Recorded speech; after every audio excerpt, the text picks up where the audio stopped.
Hello বন্ধুরা, আমি আজকে হুমায়ুন আহমেদের বাদশাহ নামদার উপন্যাসটি পাঠ করব।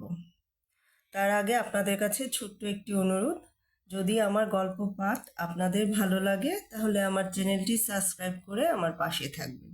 ধন্যবাদ। এখন আমি শুরু করছি হুমায়ুন আহমেদের বাদশাহ নামদার উপন্যাসটি।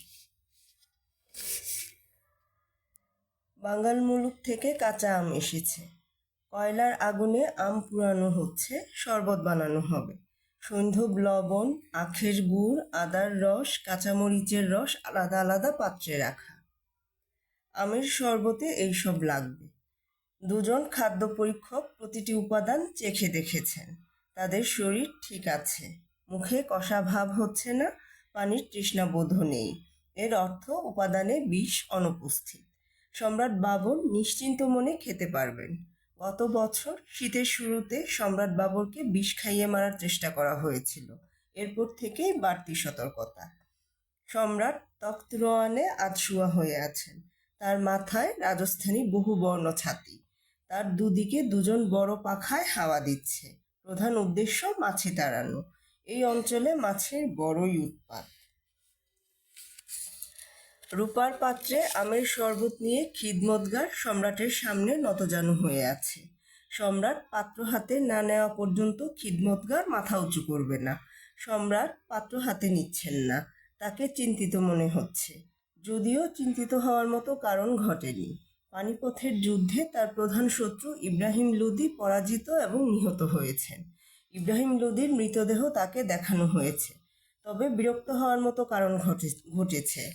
তিনি তার প্রথম পুত্র নাসিরউদ্দিন মুহম্মদ হুমায়ুন মির্জার উপর বিরক্ত। এই ছেলে অলস এবং আরামপ্রিয়।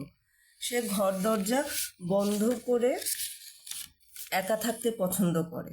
পিতাকে লেখা এক পত্রে সে লিখেছে, আমার মানুষের সঙ্গ ভালো লাগে না। আমি একা থাকতেই বেশি স্বাচ্ছন্দ্য বোধ করি। একাকিত্ব রাজপুরুষদের মানায় না। হুমায়ুনকে পাঠানো হয়েছে ইব্রাহিম লোদির রাজধানী এবং কোষাগার দখল করতে। ইব্রাহিম লোদির কোষাগার আগ্রা দুর্গে।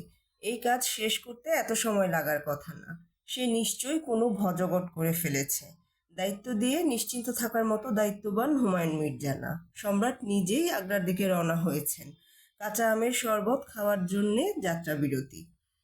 সম্রাটের সেনাপতির একজন ফিরোজ সারাঙ্গখানি বললেন, বাদশাহ কি কোনো কারণে অস্থির? বাবর বললেন, আমি অস্থির, তবে অস্থিরতার কারণ জানি না। গত রাতে দুঃস্বপ্ন দেখেছি। দুঃস্বপ্ন অস্থিরতার কারণ হতে পারে।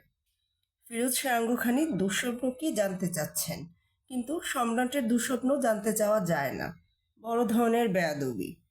সম্রাট বললেন, দুঃস্বপ্ন কি জানতে চাও? শোনো, আমি দেখলাম আমার তাঁবুতে একটা ভেড়া ঢুকে পড়েছে। ভেড়াটার একটা পা নেই, সে লাফিয়ে লাফিয়ে চলে। ভেড়াটা লাফ দিয়ে আমার কোলে এসে পড়লো এবং আমার পায়ে মুখ ঘষতে লাগলো। তখনই ঘুম ভাঙল।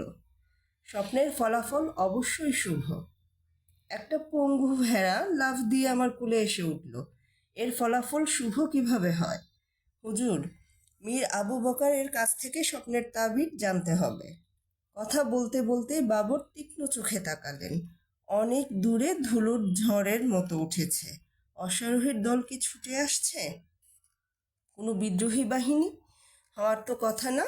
অশ্বারোহীর দল আগ্রার দিক থেকেই আসছে। এমন কি হতে পারে আগ্রার দুর্গে বন্দি গোয়ালিয়রের রাজা বিক্রমাদিত্যের পরিবারকে উদ্ধার করতে সাহায্যকারী কেউ এসেছে? বাবর ইশারা করলেন। মুহূর্তের মধ্যে যুদ্ধাবস্থার পরিস্থিতি তৈরি হলো। সিঙ্গা বাজানো হলো। বাদশাহের প্রিয় পিতজুচাক ঘোড়া নিয়ে একজন ছুটে এলো। বাদশাহ তক্তরোয়ান ছেড়ে ঘোড়ায় উঠলেন। দূরে ধুলার ঝড় ঘন হচ্ছে।